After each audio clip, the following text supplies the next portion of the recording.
Wow. Look at that. That is one beautiful ad.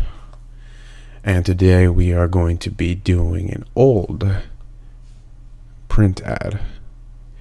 Now, these ads did very, very well, but do not copy this ad because it is not yours and it is probably not going to work anymore. A lot of things have changed in the ad space. A lot of things are different now.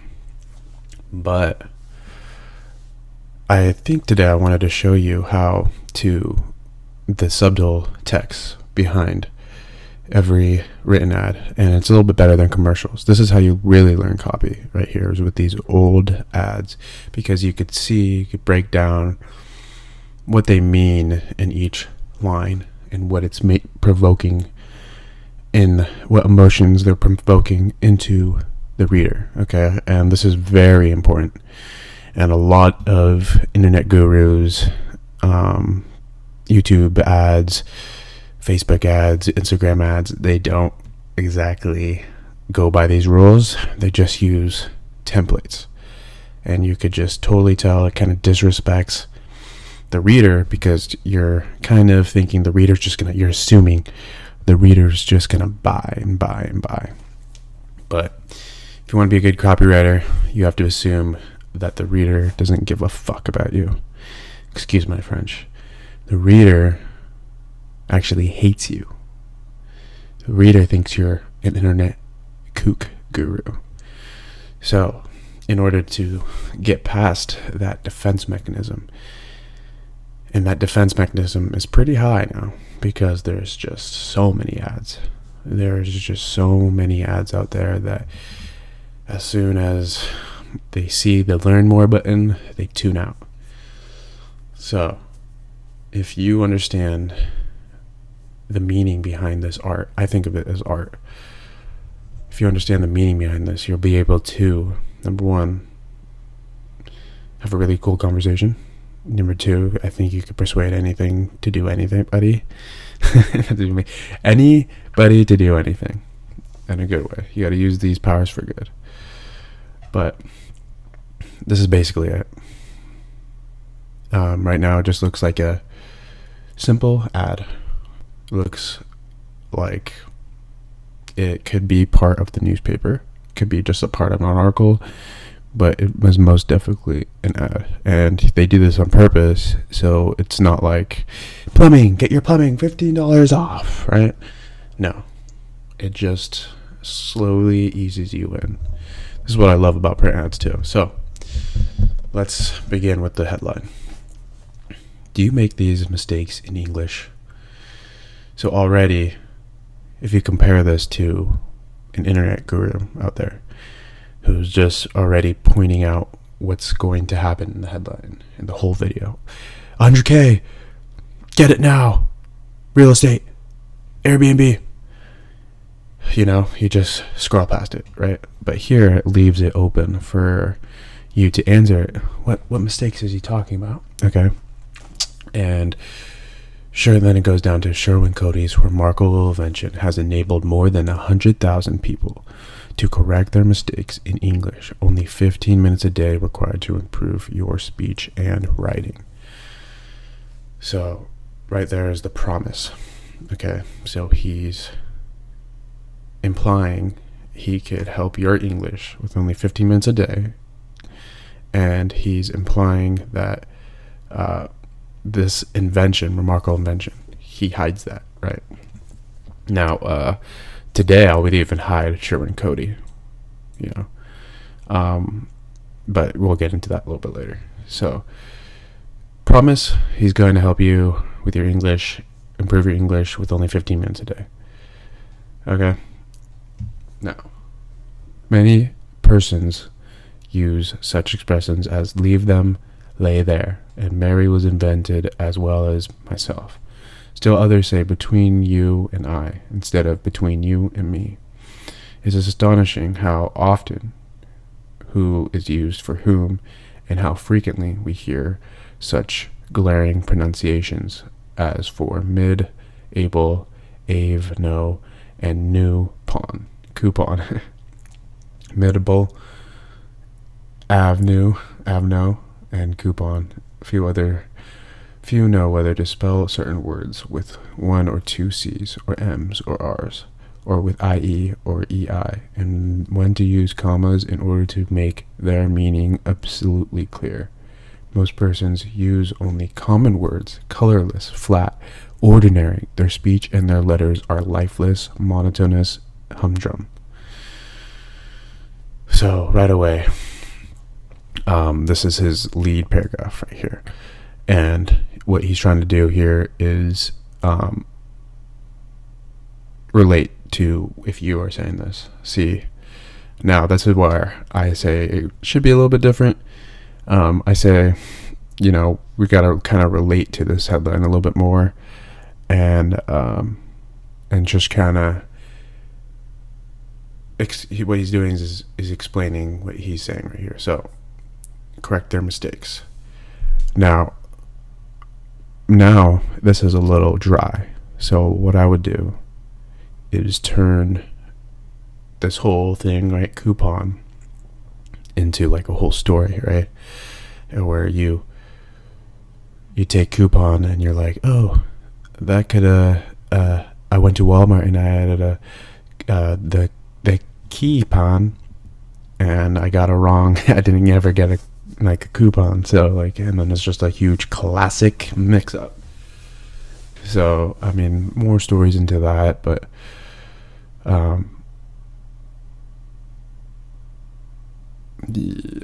just I would say even more obvious English mistakes. I mean, these are kind of old English mistakes, I guess. And then he goes into why most people make mistakes. What is the reason so many of us are deficient in the use of English and find our careers stunted in consequence? Why is it some cannot spell correctly and others cannot punctuate? Why do so many find themselves at loss for words to express their meaning adequately? The reason for the deficiency is clear. Sherwin Cody discovered it in the scientific test and gave thousands of times. Most persons do not write or speak good English simply because they never formed the habit of doing so. Now here, you could actually go into the pain points of not speaking English. See, this is a very old ad. So that, in a way, is this right here. In a way, it's not that great. But you going back into the old ads, or you go into the new ads, you would have to say something about their careers, right? So in a job interview, right, and you're stumbling on your words, you don't know how to enunciate, or you don't know how to the correct vocabulary, the vernacular to get them to kind of impress people or impress women, impress the opposite sex. That could go into this, right? And why most people make mistakes. We could also go into a psychological trigger, shyness, lack of confidence, things that are blocking you to really use your words and expressions fully. And I think they could go into this, but what Cody did at Gary. The formation of any habit comes from constant practice. Shakespeare, you may be sure, never studied rules. No one who writes and speaks correctly thinks of rules when he is doing so. Here's our mother tongue, a language that has built up our civilization, and without which we should all still be muttering savages. Yet our schools be wrong methods have made it a study to be avoided, the hardest of tasks, instead of the most fascinating of games. For years has been a crying disgrace. In that point lies the real difference between Sherwin Cody and the schools. Here is an illustration. Some years ago, Mr. Cody was invited by the author of the famous Gary system of education to teach English to all upper grade pupils in Gary, Indiana. By means of unique practice exercises, Mr. Cody secured more improvement in these pupils in 5 weeks than previously had been attained by similar pupils in 2 years under old methods. There was no guesswork about these results. They proved by scientific comparisons.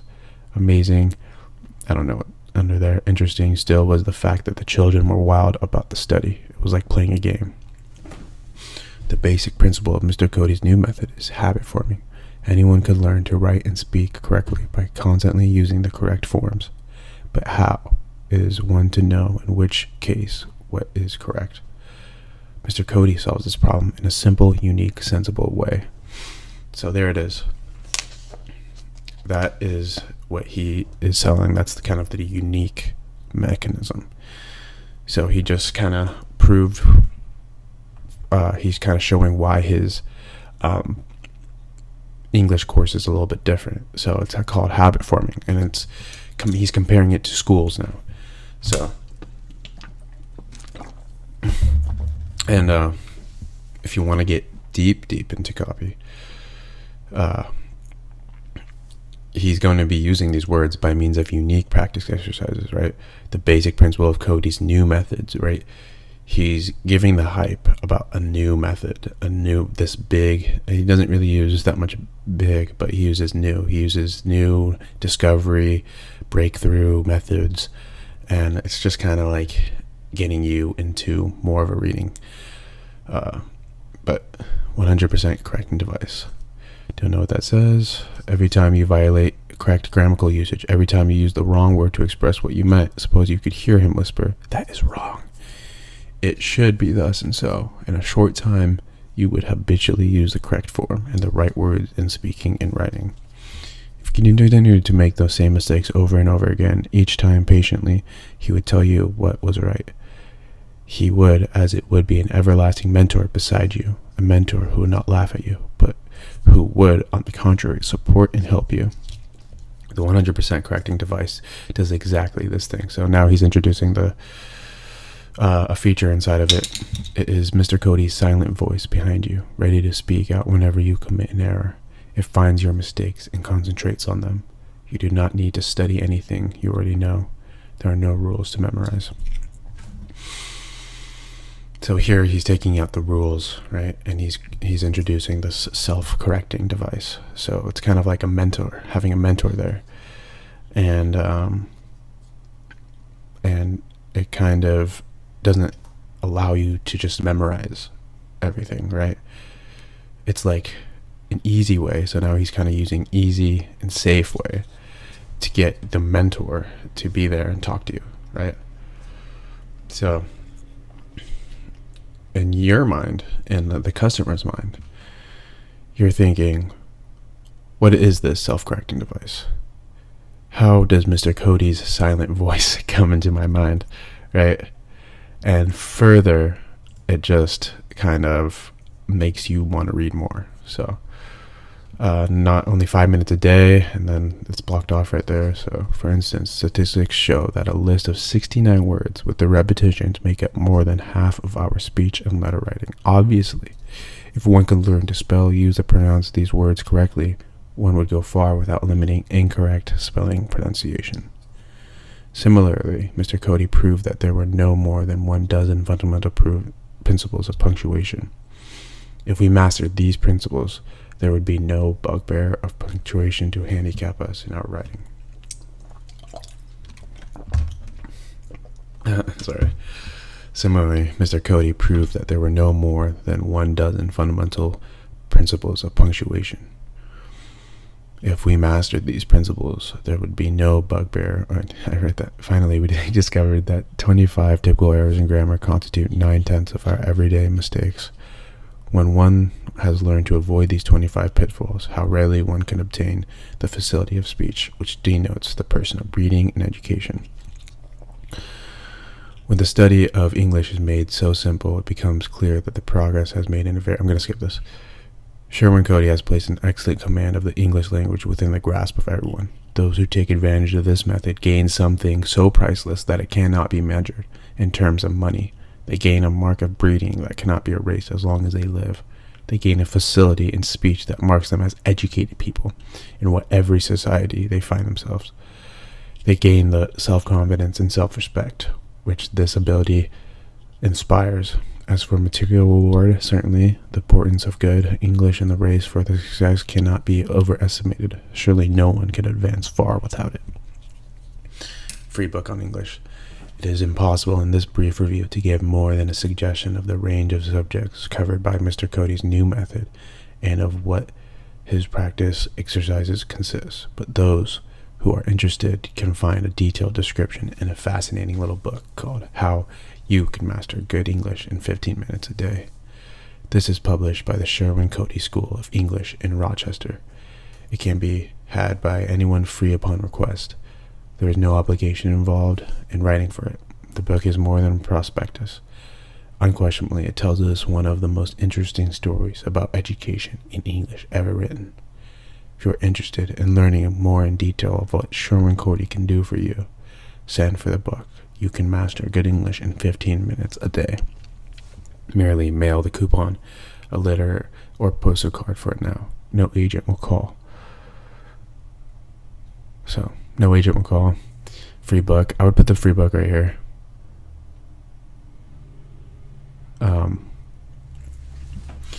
Like Sherwin Cody is free, remarkable invention, and then but yeah, that's an old ad.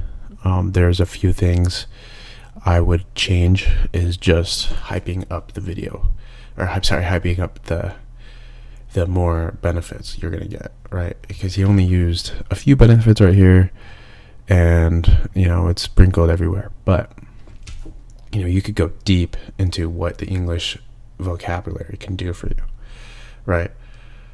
You could go deep into how it could persuade people. You could go deep into how it could seduce people, and you could even, I remember seeing this ad it was a font ad, and it was for people who just write font, and it was, I think, a new software for font makers.